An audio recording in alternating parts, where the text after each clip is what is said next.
ਸਤਿ ਸ਼੍ਰੀ ਅਕਾਲ ਦਰਸ਼ਕੋ, ਮੈਂ ਹਾਂ ਤੁਹਾਡਾ ਆਪਣਾ ਹੋਸਟ ਸਤਿੰਦਰ ਸਿੰਘ ਮੀਰਥਲ। ਤੁਸੀਂ ਦੇਖ ਰਹੇ ਹੋ TV 84 ਤੇ ਤੁਹਾਡਾ ਆਪਣਾ ਮਨਪਸੰਦ ਪ੍ਰੋਗਰਾਮ ਇੱਕ ਨਜ਼ਰ। ਜਿਵੇਂ ਕਿ ਤੁਸੀਂ ਜਾਣਦੇ ਹੋ ਕਿ ਅਸੀਂ ਆਪਣੇ ਇਸ ਸ਼ੋਅ ਦੇ ਵਿੱਚ ਉਹਨਾਂ ਸ਼ਖਸੀਅਤਾਂ ਨੂੰ ਤੁਹਾਡੇ ਰੂਬਰੂ ਕਰਵਾਉਂਦੇ ਹਾਂ ਜਿਨ੍ਹਾਂ ਨੇ ਵੱਖ-ਵੱਖ ਖੇਤਰਾਂ ਦੇ ਵਿੱਚ ਮੱਲਾਂ ਮਾਰੀਆਂ ਨੇ ਤੇ ਮਾਣ-ਤਾਣ ਹਾਸਿਲ ਕੀਤਾ ਹੈ।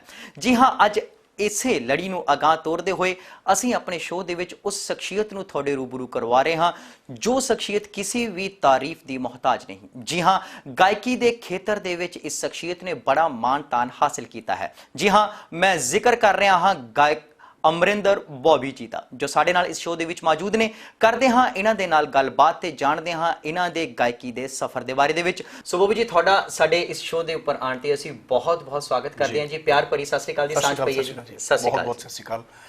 ਔਰ TV 84 ਦੇਖਣ ਵਾਲੇ ਸਾਰੇ ਸਰੋਤਿਆਂ ਨੂੰ ਮੇਰਾ ਯਾਨੀ ਕਿ ਅਮਰਿੰਦਰ ਬੌਬੀ ਦਾ ਪਿਆਰ ਭਰਿਆ ਸਤਿ ਸ਼੍ਰੀ ਅਕਾਲ ਜੀ। ਬੌਬੀ ਜੀ, ਜ਼ਿੰਦਗੀ ਜਿਹੜੀ ਹੈ ਸੰਘਰਸ਼ਾਂ ਦੇ ਨਾਲ ਚੱਲਦੀ ਹੈ ਔਰ ਇਨਸਾਨ ਨੂੰ ਸੰਘਰਸ਼ ਜਿਹੜਾ ਨਿਰੰਤਰ ਕਰਦੇ ਰਹਿਣਾ ਚਾਹੀਦਾ ਹੈ। ਇਹ ਸਾਡੇ ਵੱਡੇ ਬਜ਼ੁਰਗ ਵੀ ਕਹਿ ਕੇ ਗਏ ਨੇ। ਔਰ ਖਾਸ ਕਰ ਅਗਰ ਗਾਇਕੀ ਦੇ ਖੇਤਰ ਦੀ ਗੱਲ ਕਰੀਏ ਤਾਂ ਮੇਰੇ ਹਿਸਾਬ ਨਾਲ ਗਾਇਕੀ ਦੇ ਖੇਤਰ ਦੇ ਵਿੱਚ ਬੜਾ ਸੰਘਰਸ਼ ਹੈ ਔਰ ਬੜੀ ਮਿਹਨਤ ਦੀ ਲੋੜ ਹੁੰਦੀ ਹੈ। ਸੋ ਅੱਜ ਸਾਡੀ ਬੜੀ ਕਿਸਮਤ ਹੈ, ਸਾਡੇ ਦਰਸ਼ਕਾਂ ਦੀ ਇਸ ਸ਼ੋਅ ਦੀ ਬੜੀ ਕਿਸਮਤ ਹੈ ਕਿ ਅਮਰਿੰਦਰ ਬੌਬੀ ਅੱਜ ਸਾਡੇ ਇਸ ਸ਼ੋਅ ਦੇ ਵਿੱਚ ਹੈ। ਔਰ ਮੈਂ ਚਾਹਾਂਗਾ ਕਿ ਇਸ ਸ਼ੋਅ ਦਾ ਆਗਾਜ਼ ਜਿਹੜਾ ਹੈ ਤੁਹਾਡੇ ਮੁਖਾਰਬਿੰਦ ਤੋਂ ਪੰਜਾਬੀ ਅਤੇ ਪੰਜਾਬੀਅਤ ਦੇ ਲਈ ਦੋ ਲਾਈਨਾਂ ਦੇ ਨਾਲ ਹੋਏ। ਚਲੋ ਮੈਂ ਆਪਣੇ ਨਵੇਂ ਗੀਤ ਤੋਂ ਆਗਾਜ਼ ਕਰਦਾ ਜੀ। ਉਹ ਪਟਿਆਲੇ ਦੀ ਮਸ਼ਹੂਰ ਪਰਾਂਦੀ ਓਏ ਅੰਬਰਸਰ ਦਾ ਕੋਕਾ ਨੀ, ਘੈਂਟ ਬੜੀ ਮੁਕਤਸਰ ਦੀ ਜੁੱਤੀ ਓਏ ਲੁਧਿਆਣੇ ਦਾ ਗੋਟਾ ਨੀ, ਲਾਏ ਕੁਦਰਤਾਂ ਇੱਥੇ ਰੰਗ ਭਾਗ ਬੱਲੀਏ, ਦੁਨੀਆ ਤੋਂ ਸੋਹਣਾ ਨੀ ਪੰਜਾਬ ਬੱਲੀਏ ਓਏ ਸਾਡਾ, ਦੁਨੀਆ ਤੋਂ ਸੋਹਣਾ ਨੀ ਪੰਜਾਬ ਬੱਲੀਏ। ਮਾਝੇ ਤੇ ਪੁੱਤ ਮੌਜੀ ਕਰਕੇ ਰੱਖਦੇ ਚਿੱਤ ਕਰਾਰਾ ਨੀ, ਅਸਲੇ ਤੇ ਮੁੱਛ ਖੜੀ ਦਾ ਸ਼ੌਂਕੀ ਓਏ ਮਾਲਵਾ ਬੈਲੀ ਸਾਰਾ ਨੀ, ਗੱਭਰੂ ਦੁਆਬੇ ਦੇ ਨਵਾਬ ਬੱਲੀਏ, ਦੁਨੀਆ ਤੋਂ ਸੋਹਣਾ ਨੀ ਪੰਜਾਬ ਬੱਲੀਏ ਓਏ ਸਾਡਾ, ਦੁਨੀਆ ਤੋਂ ਸੋਹਣਾ ਨੀ ਪੰਜਾਬ ਬੱਲੀਏ। ਵਾਹ ਜੀ ਵਾਹ ਬੌਬੀ ਜੀ, ਤੁਸੀਂ ਆਪਣੇ ਇਸ ਗੀਤ ਦੇ ਵਿੱਚ ਜੋ ਪੰਜਾਬ ਦਾ ਚਿੱਤਰਣ ਕੀਤਾ ਹੈ ਜੀ, ਉਹ ਵਾਕਈ ਆਪਣੇ ਆਪ ਦੇ ਵਿੱਚ ਕਾਬਿਲੇ ਤਾਰੀਫ ਹੈ ਜੀ। ਬੌਬੀ ਜੀ, ਗੱਲ ਕਰਦੇ ਹਾਂ ਤੁਹਾਡੇ ਬਚਪਨ ਦੀ। ਬਚਪਨ ਦੇ ਵਿੱਚ ਸਾਰੇ ਸ਼ਰਾਰਤੀ ਹੁੰਦੇ ਨੇ ਔਰ ਬਚਪਨ ਜਿਹੜਾ ਹੈ ਉਹ ਵਾਕਈ ਬੜੇ ਇੱਕ ਨਾਜ਼ੁਕ ਦੌਰ ਦੇ ਵਿੱਚੋਂ ਗੁਜ਼ਰਦਾ ਹੈ। ਤੁਹਾਡੇ ਬਚਪਨ ਦੇ ਬਾਰੇ ਜਾਣਨਾ ਚਾਹਾਂਗੇ, ਕਿਸ ਤਰ੍ਹਾਂ ਦਾ ਬਚਪਨ ਸੀਗਾ ਅਮਰਿੰਦਰ ਬੌਬੀ ਜੀ ਦਾ? ਸਾਡਾ ਬਚਪਨ ਸਾਦਾ ਹੀ ਨੰਗ ਧੜੰਗੇ ਵਾਲਾ ਜੀ। ਔਰ ਬਚਪਨ ਵਰਗਾ ਮਜ਼ਾ ਨਾ ਆਉਣਾ ਨਾ ਕਦੇ ਆਉਣਾ ਜ਼ਿੰਦਗੀ ਦੇ ਵਿੱਚ। ਇਹ ਚੀਜ਼ਾਂ ਬਿਲਕੁਲ ਠੀਕ ਹੈ। ਜੋ ਜਿਹੜੀਆਂ ਚੀਜ਼ਾਂ ਅਸੀਂ ਉਹਦੇ ਬਚਪਨ ਦੇ ਵਿੱਚ ਕਰ ਗਏ ਉਹ ਅਸੀਂ ਹੁਣ ਯਾਦ ਕਰਦੇ ਹਾਂ ਚੀਜ਼ਾਂ ਜੀ। ਉਦੋਂ ਗਾਉਣਾ ਵੀ ਐ ਬਿਲਕੁਲ ਐ, ਜਦੋਂ ਗਾਉਣਾ ਬੜਾ ਮਿੱਠਾ ਮਿੱਠਾ ਗਾਣਾ, ਆਪਣੀ ਮਸਤੀ ਦੇ ਵਿੱਚ ਰਹਿੰਦੇ ਸੀ। ਔਰ ਘਰ ਦੇ ਵਿੱਚ ਮੇਰੇ ਫਾਦਰ ਸਾਹਿਬ ਸਰਦਾਰ ਜੋਗਿੰਦਰਪਾਲ ਸਿੰਘ ਸਿੱਧੂ, ਜਿਨ੍ਹਾਂ ਦੇ ਮਤਲਬ ਉਹਨਾਂ ਨੂੰ ਮੈਂ ਦੇਖਦਾ ਹੁੰਦਾ ਸੀ, ਪਾਪਾ ਨੂੰ ਆਪਣੇ। ਉਹ ਜਦੋਂ ਗਾਉਂਦੇ ਹੁੰਦੇ ਸੀ ਅਸੀਂ ਮੈਂ ਮਗਰ ਗਾਉਂਦਾ ਹੁੰਦਾ ਸੀ। ਫਿਰ ਉਹ ਆ ਕੇ ਜਦੋਂ ਘਰੇ ਰਿਹਰਸਲ ਕਰਦੇ ਸੀ, ਡਰਾਮੇ ਦੀ ਐਕਟਿੰਗ ਕਰਦੇ ਹੁੰਦੇ ਸੀ, ਮੈਂ ਦੇਖਦਾ ਹੁੰਦਾ ਸੀ ਉਹਨਾਂ ਨੂੰ ਉਦੋਂ। ਸੋ ਚੀਜ਼ਾਂ ਸਾਰੀਆਂ ਜ਼ਿਹਨ ਦੇ ਵਿੱਚ ਉਤਰੀ ਗਈਆਂ। ਬਚਪਨ ਦੇ ਵਿੱਚ ਮੈਂ ਮਤਲਬ ਮੇਰਾ ਜ਼ਿਆਦਾ ਹੁੰਦਾ, ਮੈਂ ਇੱਦਾਂ ਕਿਤੇ ਵੀ ਕਿਤੇ ਸਟੇਜ ਲੱਗੀ ਹੋਣੀ ਕਿਸੇ ਗਾਇਕ ਦੀ, ਮੈਂ ਇੱਦਾਂ ਪਿੱਛੇ ਜਾ ਕੇ ਜ਼ਰੂਰ ਬੈਠਣਾ। ਸਾਡੇ ਰਾਮਲੀਲਾ ਹੁੰਦੀ ਹੁੰਦੀ ਸੀ, ਅਸੀਂ ਰਾਮਲੀਲਾ ਦੇਖਣ ਜਾਂਦੇ ਹੁੰਦੇ ਸੀ। ਉਹ ਬਚਪਨ ਸਾਡਾ ਉਹ ਦੇਖਿਆ ਕਰਦੇ ਸੀ ਉਦੋਂ ਕਿਹੜੇ ਕੌਣ ਗਾਊਗਾ, ਕਿਹਨੇ ਗਾਉਣਾ ਹੈ ਸਰ। ਇਹ ਚੀਜ਼ਾਂ ਦਾ ਬਹੁਤ। ਸੋ ਬੌਬੀ ਜੀ, ਇੱਕ ਦੌਰ ਹੁੰਦਾ ਜਦੋਂ ਬੰਦਾ ਬਚਪਨ ਤੋਂ ਜਵਾਨੀ ਵਾਲੇ ਪਾਸੇ ਨੂੰ ਆਉਂਦਾ ਹੈ ਤਾਂ ਮਨ ਦੇ ਵਿੱਚ ਕਈ ਤਰ੍ਹਾਂ ਦੇ ਖਿਆਲ ਆਉਂਦੇ ਨੇ। ਖਾਸ ਕਰਕੇ ਪੇਰੈਂਟਸ ਦੇ ਵਿੱਚ ਬਹੁਤ ਘੱਟ ਦੇਖਣ ਨੂੰ ਆਇਆ ਕਿ ਜਿਸ ਫੀਲਡ ਦੇ ਵਿੱਚ ਪੇਰੈਂਟਸ ਹੁੰਦੇ ਨੇ ਉਹ ਹੈ ਕਿ ਕਿਤੇ ਜੇ ਬਾਈ ਥਰੂ ਜੀਨਸ ਹੋ ਜਾਏ ਜਾਂ ਫਿਰ ਕਿਤੇ ਬਹੁਤ ਤਰੀਕੇ ਨਾਲ ਚੰਡਿਆ ਹੋਵੇ ਤਾਂ ਫੇਰ ਹੀ ਬੱਚਾ ਉਸ ਪਾਸੇ ਲੱਗਦਾ। ਨਹੀਂ ਤੇ ਅੱਜ ਕੱਲ੍ਹ ਅਗਰ ਅਜੋਕੇ ਦੌਰ ਦੇ ਵਿੱਚ ਦੇਖੀ ਤਾਂ ਪੇਰੈਂਟਸ ਦਾ ਇਹੀ ਖਿਆਲ ਹੁੰਦਾ ਵੀ ਬੱਚੇ ਨੂੰ ਇੰਜੀਨੀਅਰ ਬਣਾਉਣਾ ਹੈ, ਡਾਕਟਰ ਬਣਾਉਣਾ ਹੈ। ਇਹ ਗਾਇਕੀ ਵਾਲੇ ਖੇਤਰ 'ਚ ਤੁਹਾਡਾ ਰੁਝਾਨ ਠੀਕ ਹੈ, ਵਿਰਾਸਤ 'ਚੋਂ ਤੇ ਮਿਲਿਆ, ਪਰ ਜ਼ਿਆਦਾਤਰ ਜਿਹੜਾ ਗੂੜ ਰੂਪ ਦੇ ਵਿੱਚ ਜਾਣ ਦਾ ਖਿਆਲ ਜਿਹੜਾ ਇਹ ਕਿਸ ਤਰ੍ਹਾਂ ਆ ਗਿਆ? ਗੂੜ ਰੂਪ ਦੇ ਵਿੱਚ ਬੜੀ ਤਮੰਨਾ ਸੀ। ਜਦੋਂ ਅਸੀਂ ਮੈਂ ਤੁਹਾਨੂੰ ਛੋਟੀ ਜਿਹੀ ਗੱਲ ਦੱਸਣ ਗਿਆ, ਵਾਕਿਆ ਸਕੂਲ ਦੇ ਵਿੱਚ ਜਦੋਂ ਰਿਕਾਰਡ ਚੱਲਦਾ ਹੁੰਦਾ ਸੀ ਮਾਨ ਸਾਹਿਬ ਦਾ ਦਿਲ ਦਾ ਮਾਮਲਾ ਗੜਬੜ ਰਿਕਾਰਡ ਚੱਲੇ ਸੀ, ਉਦੋਂ ਇਸ ਵਿਆਹਾਂ ਦੇ ਵਿੱਚ ਚੱਲਦੇ ਹੁੰਦੇ ਸੀ, ਮੈਰਿਜ ਦੇ ਵਿੱਚ ਅਸੀਂ ਸੁਣਦੇ ਹੁੰਦੇ ਛੋਟੇ ਛੋਟੇ। ਜੀ। ਤੇ ਮੈਂ ਚੌਥੀ ਕਲਾਸ ਦੇ ਵਿੱਚ ਪੜ੍ਹਦਾ ਹੁੰਦਾ ਸੀ ਉਦੋਂ ਮੈਂ ਇੱਕ ਵਾਰੀ ਅਸੀਂ ਮਤਲਬ ਇੱਦਾਂ ਮੇਰੇ ਬੈਗ ਸਕੂਲ ਬੈਗ ਪਾਇਆ ਹੋਇਆ ਸੀ ਮੇਰੇ, ਤੇ ਨਾਲ ਮੇਰੇ ਇੱਕ ਮੁੰਡਾ ਹੋਰ, ਅਸੀਂ ਇਕੱਠੇ ਆਂਦੇ ਆਂਦੇ ਗਾਣਾ ਮੇਰੇ ਕੰਨਾਂ 'ਚ ਗੂੰਜੇ, ਦਿਲ ਦਾ ਮਾਮਲਾ। ਮੈਂ ਕਿਹਾ ਵੀ ਇੱਕ ਗਾਣਾ, ਮੈਂ ਮੁੰਡੇ ਨੂੰ ਕਿਹਾ ਮੈਂ ਗਾਣਾ ਸੁਣਿਆ ਹੈ। ਤੇ ਜਿਉਂ ਅਸੀਂ ਨੇੜੇ ਆਈਏ ਤਾਂ ਆਵਾਜ਼ ਹੋਰ, ਤਾਂ ਜਦੋਂ ਦੇਖਿਆ ਜਾ ਕੇ ਮੋਦੀ ਕਾਲਜ ਦੇ ਵਿੱਚ ਪਟਿਆਲੇ ਸਾਡੇ, ਤਾਂ ਬਾਈ ਗੁਰਦਾਸ ਜੀ ਗਾ ਰਹੇ, ਮਾਨ ਸਾਹਿਬ, ਉਹਨਾਂ ਦੀ ਸਟੇਜ ਲੱਗੀ ਵੀ, ਔਰ ਅਸੀਂ ਇੱਦਾਂ ਜਾ ਕੇ ਬੈਗ ਸਾਡੇ ਪਾਏ ਵੇ, ਇੱਦਾਂ ਜਾ ਕੇ ਨੀਚੇ ਬਹਿ ਗਏ। ਮਤਲਬ ਇੱਦਾਂ ਹੀ ਅੱਖਾਂ ਖੜੀਆਂ ਰਹਿ ਗਈਆਂ, ਇੱਦਾਂ ਦੇਖਦੇ ਰਹੇ ਉਹਨਾਂ ਨੂੰ। ਜਿਵੇਂ ਬੰਦਾ ਜਿਹੜੀ ਚੀਜ਼ ਨੂੰ ਚਾਹੁੰਦਾ ਹੁੰਦਾ, ਸੁਣਦਾ ਹੁੰਦਾ, ਜਿਹੜੀ ਚੀਜ਼ ਨੂੰ ਚੰਗੀ ਲੱਗੀ ਹੈ ਕੰਨਾਂ ਨੂੰ, ਜਿਹੜੀ ਚੀਜ਼ ਜੀ, ਤਾਂ ਉਹ ਚੀਜ਼ ਜੇ ਤੁਹਾਡੇ ਸਾਹਮਣੇ ਆ ਜੇ ਤੁਹਾਨੂੰ ਕਿੰਨਾ ਚੰਗਾ ਲੱਗੂਗਾ। ਮੈਂ ਉਹ ਚੀਜ਼ਾਂ ਦੇਖਦਾ ਰਿਹਾ। ਤੇ ਮਾਨ ਸਾਹਿਬ ਨੇ ਜਦੋਂ ਸਾਨੂੰ ਕਿਹਾ, ਕਹਿੰਦਾ ਬੱਚਿਓ ਪਿੱਛੇ ਹੋ ਕੇ ਬੈਠੋ, ਚਲੋ, ਉਹ ਹੋਰ ਵਧੀਆ ਲੱਗਿਆ ਕਿ ਸਾਨੂੰ ਕਿਹਾ ਜੀ ਜੀ, ਕਿ ਮੈਂ ਕਦੇ ਸੋਚ ਸਕਦਾ ਸੀ ਕਿ ਮੈਂ ਉੱਥੇ ਅੱਜ ਇੱਥੇ ਬੈਠਾ, ਕੱਲ ਮੈਂ ਉਹਨਾਂ ਦੀ ਸਟੇਜ ਦੇ ਉੱਪਰ ਗਾਉਣਾ। ਵਾਹ ਜੀ, ਸੋ ਵਾਕਈ ਇੱਕ ਆਪਣੇ ਆਪ ਦੇ ਵਿੱਚ ਬੜੀ ਮਾਣ ਦੀ ਗੱਲ ਹੈ। ਹਾਂਜੀ, ਇਹ ਫਿਰ ਗਾਇਕੀ ਗੂੜੀ, ਬਸ ਉਹਨਾਂ ਦੇ ਆਸ਼ੀਰਵਾਦ ਨਾਲ ਫਿਰ ਐਸਾ ਰੰਗ ਚੜ੍ਹਦਾ ਰਿਹਾ, ਚੜ੍ਹਦਾ ਗਿਆ ਰੰਗ ਉਹਨਾਂ ਨੂੰ। ਮੈਂ ਸਕੂਲ ਦੇ ਵਿੱਚ ਵੀ ਗਾਣੇ ਪਰਫਾਰਮੈਂਸ ਦਿੱਤੀ ਉਹਨਾਂ ਦੇ ਗਾਣਿਆਂ ਨਾਲ। ਪੰਜਾਬੀ ਯੂਨੀਵਰਸਿਟੀ ਦੇ ਵਿੱਚ ਮੈਨੂੰ ਗਾਉਣ ਦਾ ਮੌਕਾ ਮਿਲਿਆ, ਮੈਂ ਉਹਨਾਂ ਦਾ ਗੀਤ ਗਾਇਆ ਸੀ ਜੀ। ਹਾਂਜੀ, ਉਦੋਂ ਉਹ ਗਾਣਾ ਗਾਇਆ ਸੀ ਮੈਨੇ, ਟੁੱਟ ਗਈ ਤੜਾ ਕਰਕੇ, ਲਾਈ ਬੇਕਦਰ ਨਾਲ ਯਾਰੀ। ਹਾਂਜੀ ਜੀ ਜੀ। ਸੋ ਮੈਂ ਚਾਹਾਂਗਾ ਵੀ ਮਾਨ ਸਾਹਿਬ ਦਾ ਕੋਈ ਗੀਤ ਜਿਹੜਾ, ਕਿਉਂਕਿ ਆਪ ਜੀ ਨੂੰ ਖਾਸ ਤੌਰ ਦੇ ਉੱਪਰ ਮਾਨ ਸਾਹਿਬ ਦੇ ਇੱਕ ਚੰਗੇ ਔਰ ਬਿਹਤਰੀਨ ਸ਼ਾਗਿਰਦ ਦੇ ਵਜੋਂ ਵੀ ਜਾਣਿਆ ਜਾਂਦਾ ਹੈ, ਔਰ ਜਿੱਥੋਂ ਤੱਕ ਇਸ ਗੱਲ ਦੇ ਵਿੱਚ ਕੋਈ ਦੋ ਚੀਤੀ ਰਾਈ ਨਹੀਂ ਹੈਗੀ ਕਿ ਤੁਹਾਡੀ ਆਵਾਜ਼ ਦੇ ਵਿੱਚ ਵੀ ਮਾਨ ਸਾਹਿਬ ਦੀ ਆਵਾਜ਼ ਛਲਕਦੀ ਹੈ। ਸੋ ਮੈਂ ਚਾਹਾਂਗਾ ਕਿ ਮਾਨ ਸਾਹਿਬ ਦਾ ਕੋਈ ਇੱਕ ਗੀਤ ਜਿਹੜਾ ਹੈ ਉਹ ਵੀ ਤੁਸੀਂ ਸਾਡੇ ਦਰਸ਼ਕਾਂ ਦੇ ਨਾਲ ਜ਼ਰੂਰ ਸਾਂਝਾ ਕਰੋ। ਔਰ ਮੇਰੇ ਜ਼ਿਹਨ ਦੇ ਵਿੱਚ ਸਭ ਤੋਂ ਜ਼ਿਆਦਾ ਗਾਣਾ ਸੀ, ਸੱਜਣਾ ਵੇ ਸੱਜਣਾ ਤੇਰੇ ਸ਼ਹਿਰ ਵਾਲੀ ਸਾਨੂੰ ਕਿੰਨੀ ਸੋਹਣੀ ਲੱਗਦੀ ਦੁਪਹਿਰ, ਕਿੰਨੀ ਚੰਗੀ ਓਏ ਲੱਗਦੀ ਦੁਪਹਿਰ, ਫੇਰ ਵੀ ਪਤਾ ਨਹੀਂ ਕਾਤੋਂ ਮੋਜੇ ਆਈ ਜਾਂਦਾ, ਭਾਵੇਂ ਸਾਡੇ ਸੜ ਗਏ ਨੇ ਪੈਰ, ਭਾਵੇਂ ਸਾਡੇ ਓਏ ਪੁੱਜ ਗਏ ਨੇ ਪੈਰ, ਸੱਜਣਾ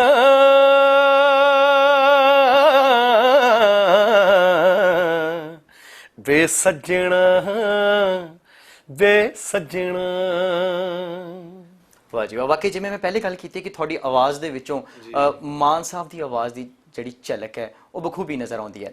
ਸੋ ਬੋਬੀ ਜੀ, ਮੈਂ ਇੱਥੇ ਇੱਕ ਸਵਾਲ ਪੁੱਛਣਾ ਚਾਹਾਂਗਾ। ਇੱਕ ਵਾਕਿਆ ਹੋਇਆ ਸੀਗਾ ਵੀ ਇੱਕ ਕੈਸਟ ਆਈ ਸੀ ਤੁਹਾਡੀ, ਉਹਦੇ ਵਿੱਚ ਇੱਕ ਤੁਹਾਡਾ ਬੜਾ ਮਕਬੂਲ ਗੀਤ ਹੋਇਆ ਸੀਗਾ ਵੀ ਮੁੰਦੀਆਂ ਵਟਾਉਂਦੇ ਛੱਲੇ ਤੋਂ ਵੀ ਜਾਏਂਗੀ, ਔਰ ਲੋਕਾਂ ਨੂੰ ਕਈ ਚਿਰ ਇਹੀ ਭੁਲੇਖਾ ਪਿਆ ਰਿਹਾ ਵੀ ਇਹ ਮਾਨ ਸਾਹਿਬ ਦਾ ਗੀਤ ਆ ਗਿਆ, ਔਰ ਲੋਕੀ ਮਾਨ ਸਾਹਿਬ ਦੇ ਭੁਲੇਖੇ ਦੇ ਵਿੱਚ ਉਸ ਗੀਤ ਨੂੰ ਬੜਾ ਸੁਣਦੇ ਰਹੇ, ਔਰ ਬਾਅਦ ਵਿੱਚ ਜਾ ਕੇ ਜਦੋਂ ਲੋਕਾਂ ਨੂੰ ਪਤਾ ਲੱਗਿਆ ਵੀ ਨਹੀਂ ਇਹ ਤਾਂ ਅਮਰਿੰਦਰ ਬੋਬੀ ਦਾ ਗਾਇਆ ਹੋਇਆ ਹੈ, ਤਾਂ ਮੈਂ ਸਮਝਦਾ ਵੀ ਉਸ ਵਾਕਿਏ ਤੋਂ ਬਾਅਦ ਅਮਰਿੰਦਰ ਬੋਬੀ ਜਿਹੜਾ ਹੈ ਉਹ ਲੋਕਾਂ ਦੀ ਨਜ਼ਰਾਂ ਦੇ ਵਿੱਚ ਹੋਰ ਸਤਿਕਾਰਿਆ ਗਿਆ। ਬਹੁਤ ਮੈਨੂੰ ਬਹੁਤ ਕਾਲਸ ਆਈਆਂ, ਕਹਿੰਦੇ ਵੀ ਅਸੀਂ ਤੁਹਾਡਾ ਗਾਣਾ ਸੁਣਦੇ ਰਹੇ। ਬਾਅਦ ਚ ਜਦੋਂ ਕਿਸੇ ਨੇ ਦੱਸਿਆ ਵੀ ਇਹ, ਫਿਰ ਮੈਂ ਉਹਨਾਂ ਨੂੰ ਇਹ ਗੱਲ ਕਹਿੰਦਾ ਵੀ ਇੱਥੇ ਆ ਕੇ ਗੁਰੂ ਬੋਲਦਾ ਹੈ ਜੀ, ਇਸੀ ਗੱਲ ਤੋਂ ਪਤਾ ਲੱਗਿਆ ਕਿ ਗੁਰੂ ਬੋਲਦਾ ਹੈ। ਵਾਹ ਜੀ, ਜਦੋਂ ਗੁਰੂ ਦੀ ਛਵੀ ਤੁਹਾਡੇ ਅੰਦਰ ਨਜ਼ਰ ਆਵੇ ਲੋਕਾਂ ਨੂੰ, ਫਿਰ ਸਮਝ ਲਓ ਬੋਲਦਾ।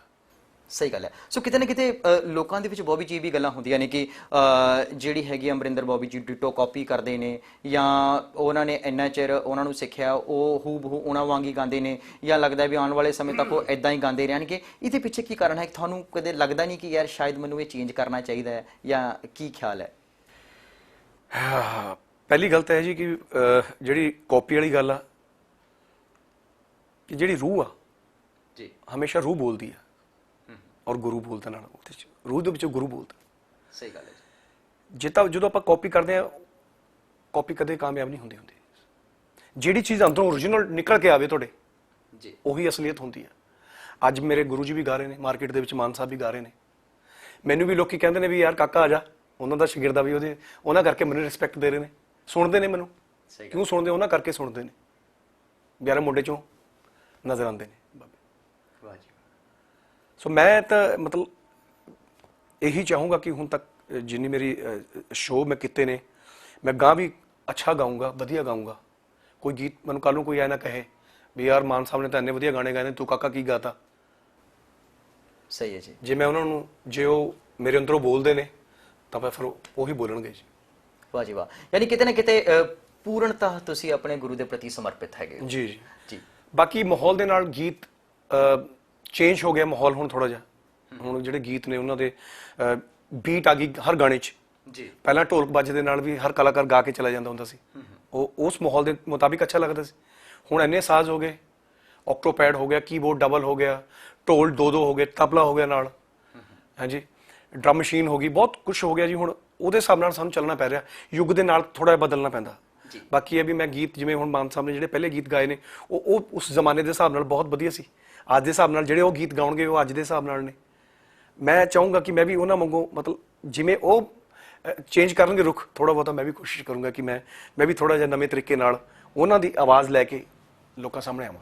ਬੋਬੀ ਜੀ, ਇਹ ਤਾਂ ਹੋਈ ਗਾਇਨ ਸ਼ੈਲੀ ਦੀ ਗੱਲ ਕੀ, ਠੀਕ ਹੈ, ਦੌਰ ਦੇ ਨਾਲ ਜਿਹੜਾ ਮਿਊਜ਼ਿਕ ਚੇਂਜ ਹੁੰਦਾ ਹੈ, ਫਿਊਜ਼ਨ ਹੁੰਦਾ ਹੈ, ਸਾਰਾ ਕੁਝ ਜਿਹੜਾ ਹੈ ਚੇਂਜ ਆਉਂਦਾ ਰਹਿੰਦਾ, ਕਿਉਂਕਿ ਪ੍ਰਕਿਰਤੀ ਜਿਹੜੀ ਹੈ ਉਹ ਪਰਿਵਰਤਨਸ਼ੀਲ ਹੈ, ਇਹ ਮੰਨਿਆ ਵੀ ਜਾਂਦਾ ਹੈ। ਸ਼ੈਲੀ 'ਚ ਚੇਂਜ ਠੀਕ ਹੈ, ਮੰਨ ਲੈਂਦੇ ਆਉਂਦਾ ਹੈ, ਗਾਇਕੀ ਦੇ ਵਿੱਚ ਵੀ ਚੇਂਜ ਆਏਗਾ ਇਨ ਫਿਊਚਰ? ਕਿਆ ਤੁਸੀਂ ਕਦੇ ਉਸ ਟੱਚ ਜਿਹੜਾ ਮਾਨ ਸਾਹਿਬ ਦਾ ਟੱਚ ਹੈ ਉਸ ਟੱਚ ਤੋਂ ਹਟ ਕੇ ਕਦੇ ਕੁਝ ਐਕਸਪੈਰੀਮੈਂਟ ਕਰਨ ਦੀ ਕੋਸ਼ਿਸ਼ ਕਰੋਗੇ? ਜੀ ਇਹ ਹੁੰਦਾ, ਇੱਦਾਂ ਹੁੰਦਾ, ਅਕਸਰ ਹੁੰਦਾ। ਜਿਵੇਂ ਉਹਨਾਂ ਦੇ ਗੀਤ ਜਿਹੜੇ ਪੁਰਾਣੇ ਨੇ, ਜਿਵੇਂ ਉਹਨਾਂ ਦੀਆਂ ਪੁਰਾਣੀਆਂ ਕੰਪੋਜੀਸ਼ਨਸ ਨੇ, ਆਪਾਂ ਜੇ ਉਹਨਾਂ ਨੂੰ ਥੋੜਾ ਜਿਹਾ ਹਟ ਕੇ ਚੇਂਜ ਕਰਾਂਗੇ, ਕੋਸ਼ਿਸ਼ ਕਰਾਂਗੇ, ਆਟੋਮੈਟਿਕਲੀ ਗਾਣੇ ਦਾ ਰੂਪ ਚੇਂਜ ਹੋ ਜਾਣਾ ਜੀ। ਲੋਕਾਂ ਨੂੰ ਲੱਗਣਾ ਵੀ ਯਾਰ ਕੁਝ ਨਵਾਂ ਹੋਇਆ। ਜੇ ਆਪਾਂ ਉਹਨਾਂ ਦੀ ਕੰਪੋਜੀਸ਼ਨਾਂ ਨੂੰ ਗਾਵਾਂਗੇ ਆਪਣੇ ਗਾਣਿਆਂ ਦੇ ਵਿੱਚ ਲੈ ਕੇ, ਫਿਰ ਉਧਰ ਲੋਕਾਂ ਨੂੰ ਉਹੀ ਲੱਗਣਾ ਯਾਰ ਉਹ ਮਾਨ ਸਾਹਿਬ ਵਾਲਾ ਹੀ ਗਾਣਾ ਹੈ। ਬਿਲਕੁਲ ਸਹੀ ਹੈ ਜੀ, ਯਾਨੀ ਕਿ ਇੱਕ ਪਹਿਚਾਨ ਬਹੁਤ ਜ਼ਰੂਰੀ ਹੈਗੀ ਹੈ। ਅਗਰ ਤੁਹਾਡੀ ਆਪਣੀ ਪਹਿਚਾਨ ਬਣ ਜਾਂਦੀ ਹੈ ਤਾਂ ਉਸ ਤੋਂ ਬਾਅਦ ਤੁਸੀਂ ਜਿਸ ਤਰ੍ਹਾਂ ਦੇ ਮਰਜ਼ੀ ਐਕਸਪੈਰੀਮੈਂਟ ਕਰ ਲਓ, ਉਹ ਲੋਕ ਉਹਨੂੰ ਕਬੂਲ ਕਰਦੇ ਨੇ। ਬਸ ਮੈਂ ਤਾਂ ਇਹੀ ਕਹੂੰਗਾ ਵੀ ਜਿਹੜੀ ਉਹਨਾਂ ਨੇ ਗੱਲ ਕਹੀ ਹੈ ਕਿ ਤੇਰੇ ਬਿਨਾਂ ਸਾਡੀ ਇਹ ਪਛਾਣ ਕਿਹੜੇ ਕੰਮ ਦੀ ਜੀ, ਜਹਾਨ ਕਿਹੜੇ ਕੰਮ ਦਾ ਤੇ ਜਾਨ ਕਿਹੜੇ ਕੰਮ ਦੀ। ਬਹੁਤ ਵਧੀਆ ਜੀ। ਮੈਨੂੰ ਬੋਬੀ ਜੀ ਇੱਕ ਵਾਕਿਆ ਯਾਦ ਆਉਂਦਾ ਹੈ ਕਿ ਪੰਜਾਬ ਦੇ ਪਠਾਨਕੋਟ ਸ਼ਹਿਰ ਦੇ ਵਿੱਚ ਇੱਕ ਰਾਮਲੀਲਾ ਗਰਾਊਂਡ ਦੇ ਵਿੱਚ ਤੁਹਾਡਾ ਇੱਕ ਸ਼ੋਅ ਚੱਲ ਰਿਹਾ ਸੀਗਾ। ਉੱਥੇ ਇੱਕ ਬਜ਼ੁਰਗ ਦੇ ਲਾਗੇ ਤੁਸੀਂ ਗਏ ਔਰ ਉਹ ਬਜ਼ੁਰਗ ਵੀ ਰੋ ਪਏ, ਕੋਈ ਐਸਾ ਇੱਕ ਸ਼ੇਰ ਸੀਗਾ ਕਿ ਤੁਸੀਂ ਵੀ ਰੋ ਪਏ। ਔਰ ਕਿ ਇਦਾਂ ਦੀ ਜਿਹੜੀ ਇੰਟਰੈਕਸ਼ਨਸ ਹੁੰਦੀਆਂ ਹੈ, ਇਹ ਫੀਲਿੰਗ ਕਿੱਥੋਂ ਆਉਂਦੀਆਂ ਨੇ? ਇਹ ਕਿਸ ਤਰ੍ਹਾਂ ਦੀ ਫੀਲਿੰਗਸ ਹੁੰਦੀਆਂ ਨੇ ਕਿ ਜਿਹੜੀਆਂ ਇਹ ਜਾਗ ਜਾਂਦੀਆਂ ਨੇ ਕਿ ਗਾਉਂਦੇ ਗਾਉਂਦੇ ਇਹ ਗਾਇਕੀ ਨੂੰ ਇਨਸਾਨ ਭੁੱਲ ਜਾਂਦਾ ਔਰ ਉਸ ਵੇਲੇ ਉਸ ਮਮਤਾ ਦੇ ਵੇਗ ਦੇ ਵਿੱਚ ਬਹਿ ਜਾਂਦਾ ਹੈ? ਹਾਂਜੀ, ਇਹ ਚੀਜ਼ਾਂ ਬਹੁਤ ਅਕਸਰ ਹੁੰਦੀਆਂ ਨੇ। ਮੇਰਾ ਇੱਕ ਗੀਤ ਆਇਆ ਸੀ, ਮਾਂ ਨਾ ਕਦੇ ਵੀ ਵਿਛੜੇ ਕਿਸੇ ਦੀ ਮਾਂ ਲੋਕੋ। ਵਾਹ ਜੀ ਵਾਹ। ਔਰ ਅਸੀਂ 2011 ਦੇ ਵਿੱਚ ਕੈਨੇਡਾ ਸ਼ੋਅ ਕਰਨ ਆਏ ਸੀ, ਕਾਫੀ ਕਲਾਕਾਰ ਸੀ ਅਸੀਂ।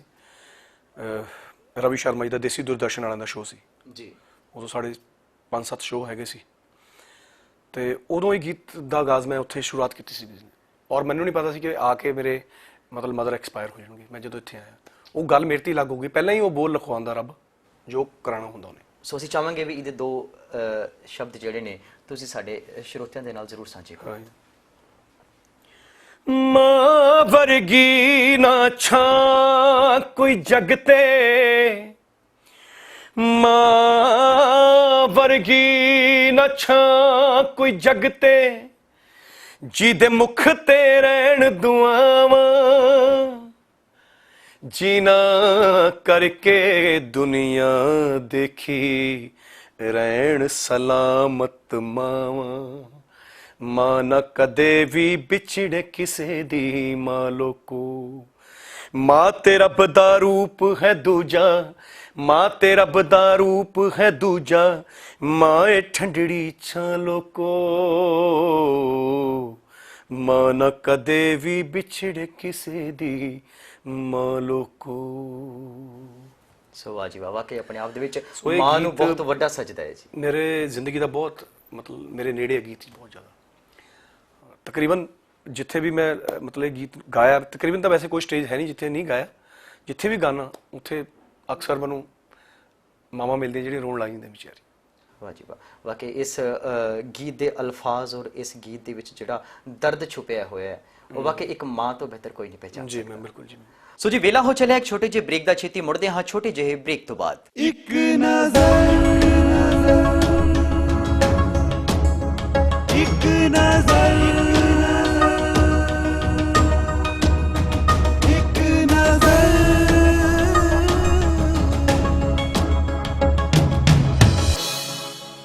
ਇੱਕ ਨਜ਼ਰ, ਇੱਕ ਨਜ਼ਰ, ਇੱਕ ਨਜ਼ਰ।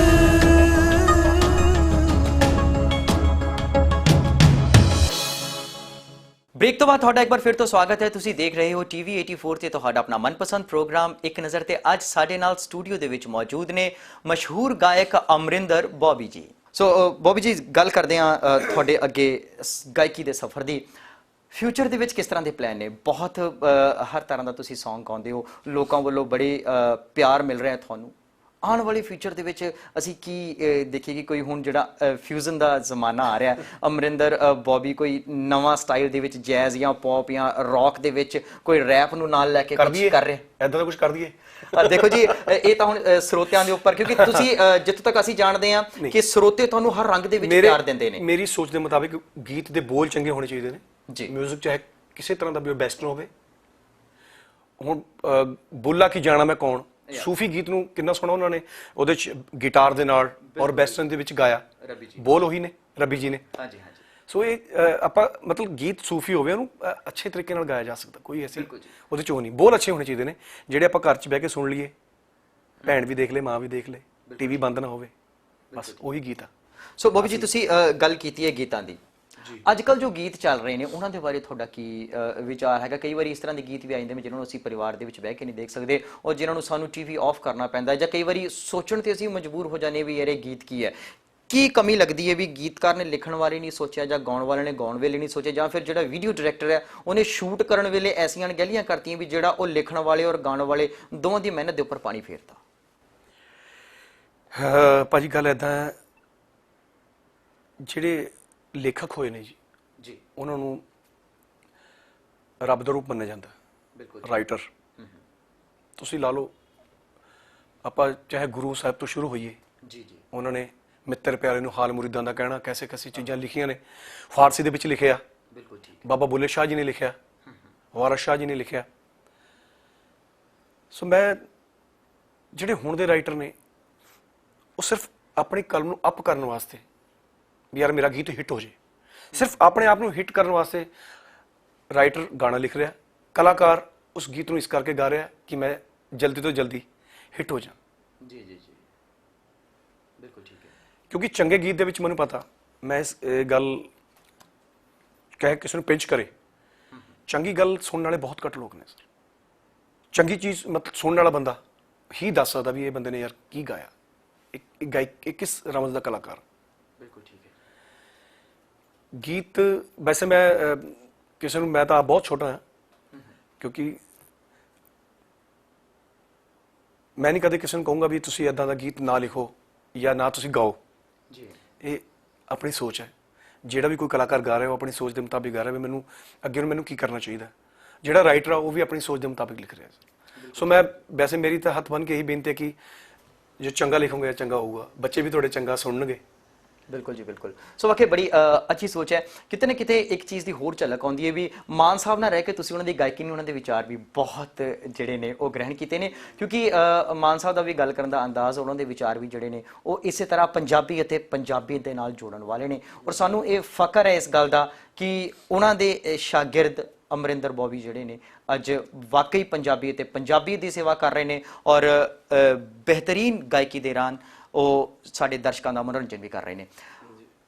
ਅਮਰਿੰਦਰ ਜੀ, ਕਈ ਤਰ੍ਹਾਂ ਦੀ ਸ਼ੈਲੀ ਹੈ ਸੰਗੀਤ ਦੇ ਵਿੱਚ ਜੀ। ਜਿਵੇਂ ਮੈਂ ਪਹਿਲੇ ਗੱਲ ਕਰਕੇ ਹਟਿਆ ਵੀ ਕੋਈ ਪੌਪ ਨੂੰ ਲਾਈਕ ਕਰਦਾ ਹੈ, ਕੋਈ ਜੈਜ਼, ਕੋਈ ਰੌਕ, ਕੋਈ ਅੱਜ ਕੱਲ੍ਹ ਰੈਪ ਦਾ ਬੜਾ ਦੌਰ ਚੱਲਿਆ ਹੋਇਆ ਹੈ। ਅਗਰ ਅਸੀਂ ਗੱਲ ਕਰੀਏ ਅਮਰਿੰਦਰ ਬੌਬੀ ਦੀ, ਤਾਂ ਅਮਰਿੰਦਰ ਬੌਬੀ ਕਿਸ ਤਰ੍ਹਾਂ ਦੀ ਗਾਇਨ ਸ਼ੈਲੀ ਨੂੰ ਪਸੰਦ ਕਰਦਾ, ਕਿਸ ਤਰ੍ਹਾਂ ਦਾ ਗਾਣਾ ਜ਼ਿਆਦਾ ਖੁੱਲ੍ਹ ਕੇ ਗਾਉਂਦਾ ਹੈ? ਦੇਖੋ ਜੀ, ਪੰਜਾਬ 'ਚ ਰਹਿਣ ਵਾਲੇ ਬੰਦੇ ਆ। ਬਿਲਕੁਲ ਠੀਕ ਹੈ। ਤਾਂ ਮੈਂ ਪੰਜਾਬੀਅਤ ਨੂੰ ਬਹੁਤ ਲਾਈਕ ਕਰਦਾ, ਪੰਜਾਬੀ ਫੋਕ ਸਿੰਗਿੰਗ ਨੂੰ ਬਹੁਤ ਲਾਈਕ ਕਰਦਾ। ਬਿਲਕੁਲ ਠੀਕ ਹੈ ਜੀ। ਕਿਉਂਕਿ ਜਿਸ ਕਲਚਰ ਦੇ ਨਾਲ, ਜਿਸ ਮਿੱਟੀ ਦੇ ਨਾਲ ਅਸੀਂ ਜੁੜੇ ਹੋਏ ਹਾਂ, ਜੇ ਅਸੀਂ ਉਹਦੇ ਲਈ ਨਾ ਗਾ ਸਕੇ ਤਾਂ ਫਿਰ ਤਾਂ ਮੇਰੇ ਹਿਸਾਬ ਨਾਲ ਕੋਈ ਫਾਇਦਾ ਨਹੀਂ ਗਾਉਣ ਦਾ। ਬਿਲਕੁਲ ਠੀਕ ਹੈ ਜੀ। ਜੇ ਉਹਦੇ ਲਈ ਚਾਰ ਬੋਲ ਨਾ ਬੋਲੇ, ਮਾਂ ਬੋਲੀ ਪੰਜਾਬੀ ਜੀ, ਜਿਹਨਾਂ ਨੇ ਮਾਂ ਬੋਲੀ ਪੰਜਾਬੀ ਨੂੰ ਸੰਭਾਲਿਆ ਸਰ, ਜੇ ਉਹਨਾਂ ਨੂੰ ਦੇਖਿਆ ਨਾ, ਉਹਨਾਂ ਨੂੰ ਕਾਪੀ ਨਾ ਕੀਤਾ, ਮੇਰੇ ਹਿਸਾਬ ਨਾਲ ਉਹਨਾਂ ਨੂੰ ਕਾਪੀ ਕਰਨਾ ਬਹੁਤ ਜ਼ਰੂਰੀ ਹੈ। ਜਿਨ੍ਹਾਂ ਨੇ ਮਾਂ ਬੋਲੀ ਨੂੰ ਸੰਭਾਲਿਆ, ਉਹਨਾਂ ਨੂੰ ਸੁਣਨਾ ਜ਼ਰੂਰੀ ਹੈ, ਉਹਨਾਂ ਨੂੰ ਦੇਖਣਾ ਜ਼ਰੂਰੀ ਹੈ। ਬਹੁਤ ਵਧੀਆ ਗੱਲ ਹੈ ਜੀ। ਸੋ ਬੌਬੀ ਜੀ, ਮੈਂ ਇੱਕ ਚੀਜ਼ ਹੋਰ ਪੁੱਛਣਾ ਚਾਹਾਂਗਾ। ਤੁਹਾਡੇ ਅਕਸਰ ਗੀਤਾਂ ਦੇ ਵਿੱਚ ਸਾਨੂੰ ਪੰਜਾਬੀ ਦੀ ਝਲਕ ਜ਼ਰੂਰ ਨਜ਼ਰ ਆਉਂਦੀ ਹੈ। ਤੁਹਾਡਾ ਲੇਟੈਸਟ ਗੀਤ ਪੰਜਾਬ ਰਿਟਰਨ, ਜਿਹਨੇ ਕਿ ਵਾਕਈ ਧੁੰਮਾਂ ਪਾਤੀਆਂ ਨੇ ਹਰ ਜਗ੍ਹਾ, ਉਹ ਲੋਕਾਂ ਨੇ ਬਹੁਤ ਸਰਾਹਿਆ ਉਸ ਗੀਤ ਨੂੰ। ਇਹ ਪੰਜਾਬੀਅਤ ਦਾ ਰੰਗ ਤੁਸੀਂ ਹਮੇਸ਼ਾ ਭਰਦੇ ਹੋ। ਸਵਾਲ ਬਾਤ ਹੈ ਜੀ, ਅਸੀਂ ਚਾਹਾਂਗੇ ਪਹਿਲਾਂ ਪੰਜਾਬ ਰਿਟਰਨ ਦੇ ਦੋ ਬੋਲ ਜਿਹੜੇ ਨੇ ਸਾਡੇ ਦਰਸ਼ਕਾਂ ਦੇ ਨਾਲ ਤੁਸੀਂ ਜ਼ਰੂਰ ਸਾਂਝੇ ਕਰੋ। ਇੱਕ ਇਸ ਤੋਂ ਪਹਿਲਾਂ ਮੇਰਾ ਗੀਤ ਆਇਆ ਸੀ ਜੀ, ਪੰਜਾਬ ਰਿਟਰਨ ਤੋਂ ਪਹਿਲਾਂ, ਆ ਜਾ ਸੋਹਣੀਏ ਤੈਨੂੰ ਮੈਂ ਪੰਜਾਬ ਵਿਖਾਵਾਂ ਨਹੀਂ। ਵਾਹ ਜੀ ਵਾਹ, ਯਾਨੀ ਕਿ ਇਹ ਉਸ ਦਾ ਜਵਾਬ ਜਿਹੜਾ ਹੈ ਉਹ ਹਾਂਜੀ ਵਿੱਚ ਸੀਗਾ। ਆ ਜਾ ਸੋਹਣੀ ਤੈਨੂੰ ਮੈਂ ਪੰਜਾਬ ਵਿਖਾਵਾਂ ਨਹੀਂ, ਜੀ ਬਹੁਤ ਵਧੀਆ, ਬਾਅਦ ਵਿੱਚ ਦੁਨੀਆ ਤੋਂ ਸੋਹਣਾ ਨਹੀਂ ਪੰਜਾਬ ਬੱਲੀ। ਵਾਹ ਜੀ ਵਾਹ, ਕੀ ਬਾਤ ਹੈ। ਹਾਂਜੀ ਹਾਂਜੀ, ਜੀ ਸੋ ਮੈਂ ਉਹਦਾ ਜ਼ਿਕਰ ਆਂਦੇ ਪਹਿਲਾਂ ਗਾਣੇ ਦਾ ਜ਼ਿਕਰ ਕੀਤਾ, ਜੀ ਪੰਜਾਬ ਦੇ ਟਰਨ ਦਾ। ਜੀ ਜੀ ਜੀ ਹਾਂਜੀ ਹਾਂਜੀ ਜੀ, ਬਹੁਤ ਵਧੀਆ। ਸੋ ਜੇਕਰ ਗੱਲ ਕਰੀਏ ਪੰਜਾਬੀਅਤ ਦੀ ਤੇ ਪੰਜਾਬ ਦੀ, ਅੱਜ ਕੱਲ ਜਿਹੜੀ ਲੱਚਰਤਾ ਦੀ ਜਿਹੜੀ ਗੱਲ ਕੀਤੀ ਅਸੀਂ ਹੁਣੇ ਕਿ ਲੱਚਰਤਾ ਬਹੁਤ ਆ ਚੁੱਕੀ ਹੈ ਪੰਜਾਬੀ Song ਦੇ ਵਿੱਚ, ਵੀਡੀਓਜ਼ ਦੇ ਵਿੱਚ, ਲਿਖਾਈ ਦੇ ਵਿੱਚ। ਆਉਣ ਵਾਲੇ ਸਮੇਂ ਦੇ ਵਿੱਚ ਅਗਰ ਅਸੀਂ ਗੱਲ ਕਰੀਏ ਅੱਜ ਤੋਂ 5 ਸਾਲ ਬਾਅਦ ਅਸੀਂ ਆਪਣੀ ਪੰਜਾਬੀ ਗਾਇਕੀ ਨੂੰ, ਇਸ ਆਰਟ ਫੀਲਡ ਨੂੰ ਕਿਸ ਮਿਆਰ ਤੇ ਦਿਖਾਵਾਂਗੇ? ਇਸ ਬਾਰੇ ਕੁਝ ਨਹੀਂ ਕਿਹਾ ਜਾ ਸਕਦਾ ਭਾਜੀ, ਕਿਉਂਕਿ ਜਿਹੜੀ ਪੜ੍ਹਾਈ ਹੈ ਬੱਚੇ ਨੂੰ ਆਪਾਂ ਘਰੋਂ, ਕੋਈ ਵੀ ਬੱਚਾ, ਸਕੂਲ ਤਾਂ ਬਹੁਤ ਦੂਰ ਦੀ ਗੱਲ ਹੈ ਜੀ, ਸਕੂਲ ਤਾਂ ਬਾਅਦ ਦੀ ਗੱਲ ਹੈ। ਜਿਹੜੀ ਪੜ੍ਹਾਈ ਬੱਚਾ ਘਰੋਂ ਪੜ੍ਹਦਾ ਨਾ, ਉਹ ਉਸ ਤੋਂ ਬੜੀ ਪੜ੍ਹਾਈ ਕੋਈ ਨਹੀਂ। ਸਹੀ ਗੱਲ ਹੈ। ਜੇ ਤੁਹਾਡੇ ਘਰ ਦੇ ਵਿੱਚ ਗਾਣੇ ਉਦਾਂ ਦੇ ਚੱਲਣਗੇ ਵੈਸਟਰਨ, ਤਾਂ ਤੁਹਾਡੇ ਬੱਚਿਆਂ ਦੀ ਸੋਚ ਉਹੀ ਹੋਣੀ ਹੈ, ਸਹੀ ਗੱਲ ਹੈ ਜੀ, ਪੱਛਮ ਦੀ।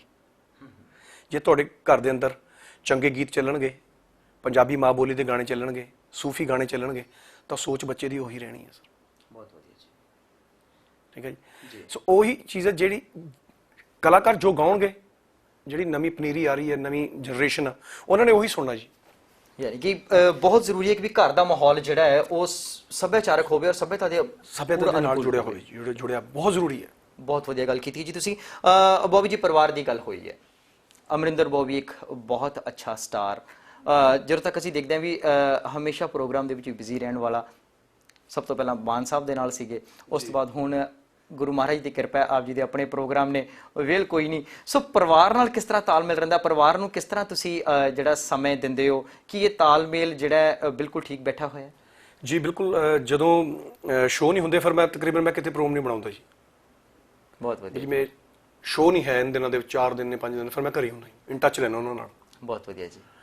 ਜਦੋਂ ਸ਼ੋਅ ਹੁੰਦੇ ਨੇ ਫਿਰ ਤਾਂ ਬਾਹਰ ਹੀ ਹਾਂ, ਤੁਹਾਨੂੰ ਪਤਾ ਜੀ। ਯਾਨੀ ਕਿ ਪਰਿਵਾਰ ਵੱਲੋਂ ਪੂਰੀ ਸਪੋਰਟ ਹੈ? ਹਾਂਜੀ ਪੂਰੀ ਸਪੋਰਟ ਆ। ਮੇਰੇ ਵਾਈਫ ਹੈ, ਉਹਨਾਂ ਦੀ ਬਹੁਤ ਜ਼ਿਆਦਾ ਸਪੋਰਟ ਆ। ਮੇਰੀ ਡਰੈਸ ਅਪ ਰੈਡੀ ਕਰਨਾ, ਮੇਰੇ ਗਾਣੇ ਦੀ ਵੀ, ਈਵਨ ਕਿ ਅਸੀਂ ਇਕੱਠੇ ਹੀ ਗੁਰਪ੍ਰੀਤ ਤੇ ਮੈਂ ਅਸੀਂ ਬਹਿ ਕੇ ਸਾਂਝੇ ਕਰਦੇ ਹਾਂ ਵੀ ਆਹ ਗਾਣਾ। ਹੁਣ ਮੈਂ ਪਿੱਛੇ ਜੇ ਸਾਡਾ ਝਗੜਾ ਹੋ ਗਿਆ ਸੀ, ਲੜਾਈ ਹੋ ਗਈ ਸੀ ਘਰੇ। ਅੱਛਾ ਜੀ। ਤੇ ਉਹ ਗੱਲ ਹੁੰਦੀ ਹੈ ਮੀਆਂ ਬੀਬੀ ਵਿੱਚ ਆਪਸ। ਜੀ ਜੀ। ਉਹ ਕਹਿੰਦੇ ਮੈਨੂੰ ਤੁਸੀਂ ਕਦੇ ਮਨਾਇਆ ਨਹੀਂ ਅੱਜ ਤੱਕ, ਵੀ ਜਿੰਨੀ ਵਾਰ ਵੀ ਆਪਾਂ ਲੜੇ ਆ ਅੱਜ ਤੱਕ ਤੁਸੀਂ ਕਦੇ ਮੈਨੂੰ ਮਨਾਇਆ ਨਹੀਂ। ਮੈਂ ਫਿਰ ਮਤਲਬ ਗੱਲ ਮੈਨੂੰ ਵਧੀਆ ਲੱਗੀ। ਅੱਛਾ ਜੀ। ਉਹ ਗੀਤ ਲਿਖਿਆ ਜੀ, ਹਿੰਟ ਮਿਲ ਗਿਆ ਕਿਤੇ? ਹਾਂਜੀ ਮੈਂ ਗੀਤ ਲਿਖਿਆ, ਮੈਨੂੰ ਰੂਸੀ ਨੂੰ ਕਦੇ ਮਨਾਉਂਦਾ ਨਹੀਂ। ਵਾਹ ਜੀ ਮੈਂ ਤੁਹਾਨੂੰ ਬੋਲ ਸਾਂਝੇ ਕਰਦਾ ਹਾਂ ਗੀਤ। ਜੀ ਬਿਲਕੁਲ ਬਿਲਕੁਲ, ਆਉਣ ਵਾਲਾ ਗੀਤ ਹੋਊਗਾ ਜੀ। ਜੀ ਜੀ।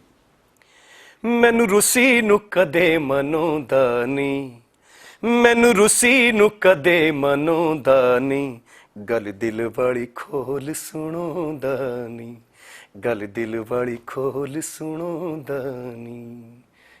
ਉਹਦੀ ਸੋਚ ਕੀ ਹੈ? ਉਹ ਤੇਰਾ ਰੱਬ ਨਾਲੋਂ ਪਹਿਲਾਂ ਮੈਂ ਦੀਦਾਰ ਕਰਦੀ, ਉਹ ਤੈਨੂੰ ਰੱਬ ਨਾਲੋਂ ਸੋਹਣਿਆ ਮੈਂ ਪਿਆਰ ਕਰਦੀ, ਉਹ ਤੇਰਾ ਸੱਚੀ ਮੁੱਚੀ ਸੋਹਣਿਆ ਦੀਦਾਰ ਕਰਦੀ, ਮੈਂ ਪਿਆਰ ਕਰਦੀ, ਉਹ ਕੁੰਡੀ ਦਿਲ ਵਾਲੀ ਖੋਲ ਵਖਾਉਂਦਾ ਨਹੀਂ, ਗੱਲ ਦਿਲ ਵਾਲੀ ਖੋਲ ਸੁਣਾਉਂਦਾ ਨਹੀਂ। ਵਾਹ ਜੀ ਵਾਹ, ਅੱਜ ਕੀ ਮੈਂ ਬਾਤ ਹੈ ਜੀ। ਅਧੂਰਾ ਗੀਤ ਹਜੇ ਤਕਰੀਬਨ ਬਹੁਤ ਜਲਦੀ ਆ ਜਾਣਾ ਜੀ ਮਾਰਕੀਟ ਦੇ ਵਿੱਚ। ਸੋ ਇਦਾਂ ਦੇ ਗੀਤ ਕੋਸ਼ਿਸ਼ ਚੱਲ ਰਹੀ ਮੇਰੀ ਕਿ ਜਿਹੜੀ ਆਮ ਲਾਈਫ ਦੇ ਨਾਲ ਚੀਜ਼ਾਂ ਜੁੜੀਆਂ ਤੁਹਾਡੇ, ਜੀ ਜੀ, ਮਤਲਬ ਉਹ ਗੀਤ ਬਣ ਜਾਣ ਤਾਂ ਜ਼ਿਆਦਾ ਵਧੀਆ। ਯਾਨੀ ਕਿਤੇ ਨਾ ਕਿਤੇ ਇੱਕ ਗੱਲ ਇਹ ਵੀ ਅੱਜ ਸਾਹਮਣੇ ਆ ਗਈ, ਸਾਡੇ ਦਰਸ਼ਕਾਂ ਨੂੰ ਵੀ ਪਤਾ ਲੱਗ ਗਿਆ ਵੀ ਜਦੋਂ ਘਰ ਦੇ ਵਿੱਚ ਕਿਤੇ ਲੜਾਈਆਂ ਹੁੰਦੀਆਂ ਹੋਣ ਤਾਂ ਉਹਦਾ ਐਂਡ ਜਿਹੜਾ ਉਹ ਪੋਜ਼ਿਟਿਵ ਨਿਕਲ ਆਉਂਦਾ ਹੈ। ਸੋ ਬਹੁਤ ਵਧੀਆ ਗੱਲ ਹੈ ਜੀ। ਪਰਮਾਤਮਾ ਕਰੇ ਪਰਿਵਾਰ ਦੇ ਵਿੱਚ ਇਸੇ ਤਰ੍ਹਾਂ ਖੁਸ਼ਹਾਲੀ ਜਿਹੜੀ ਹੈ ਉਹ ਤੁਹਾਡੇ ਬਰਕਰਾਰ ਰਹੇ, ਸਭ ਦੇ ਪਰਿਵਾਰ ਦੇ ਵਿੱਚ ਜੀ। ਮਾਲਕ ਬਖਸ਼ੇ।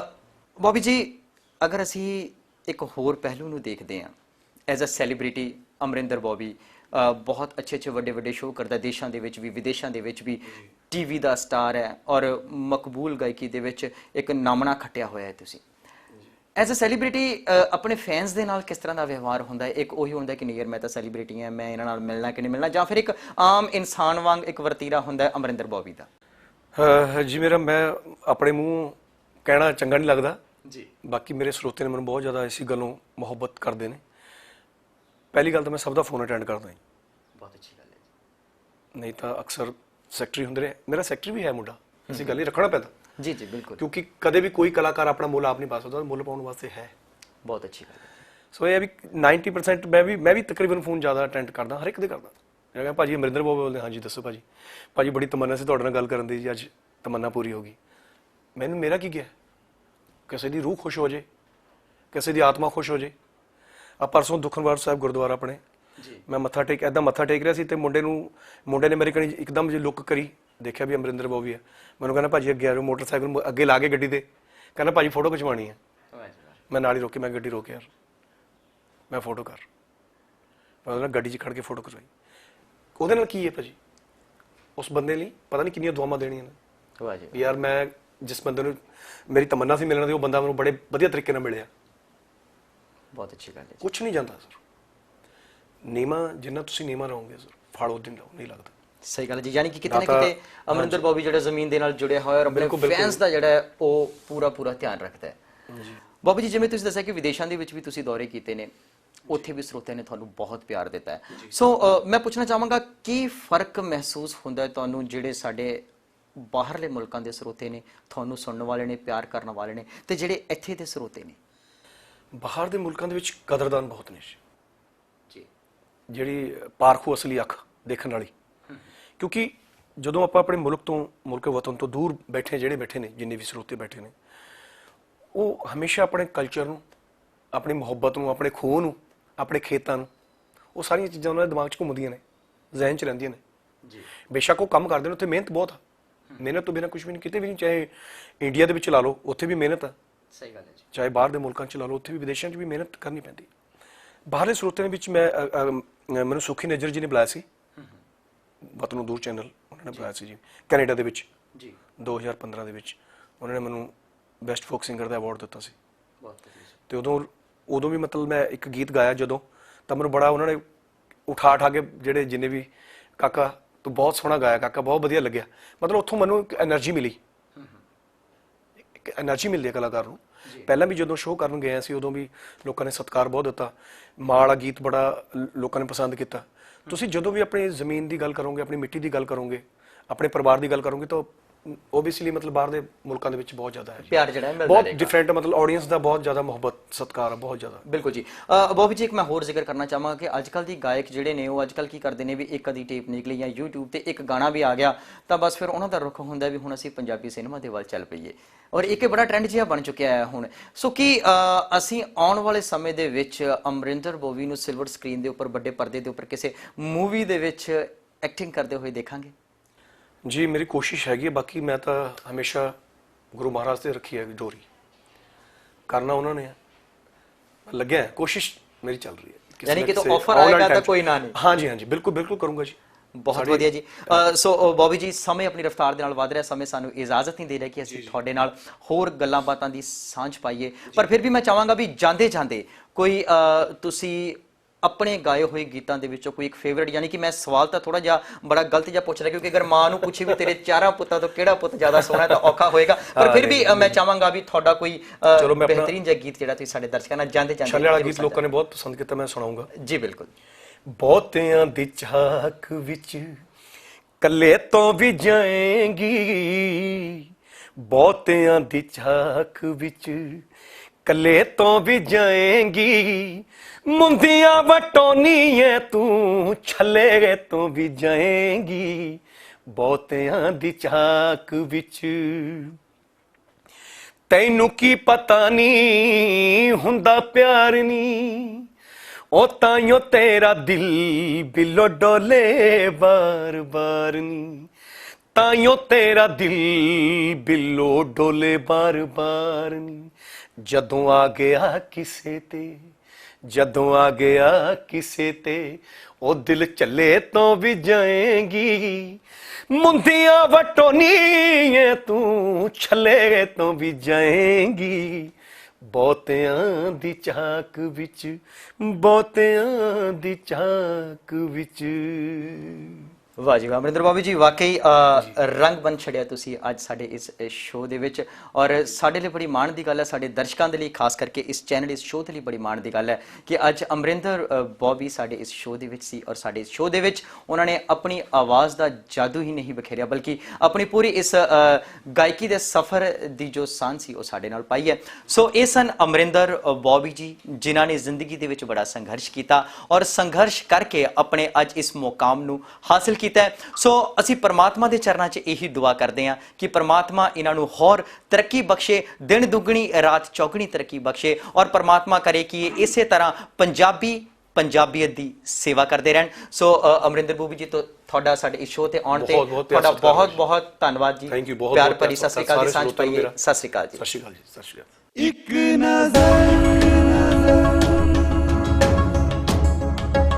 ਨਜ਼ਰ